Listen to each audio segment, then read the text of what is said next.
సువార్త 2వ అధ్యాయం తీసుకో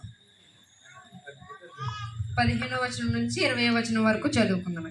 ఆ దూతలు తమ యొద్ద నుండి పరలోకమునకు వెళ్ళిన తరువాత ఆ గొర్రెల కాపరులు జరిగిన ఈ కార్యమును ప్రభువు మనకు తెలియజేయించి ఉన్నాడు.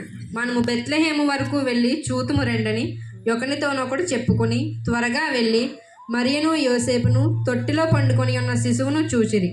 వారు చూచి ఈ శిశువును గూర్చి తమతో చెప్పబడిన మాటలు ప్రచురము చేసిరి.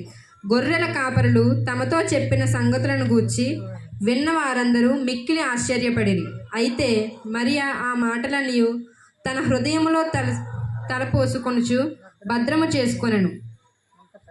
అంతటా ఆ గొర్రెల కాపరులు తమతో చెప్పబడినట్టుగా తాము విన్న వాటిని కన్న వాటినన్నిటిని గూర్చి దేవుని మహిమపరచుచు స్తోత్రము చేయుచు తిరిగి వెళ్ళిరి. దేవుని వాక్యాన్ని మన అందరి వెంకలో భద్రపరచును గాక. ఆమేన్.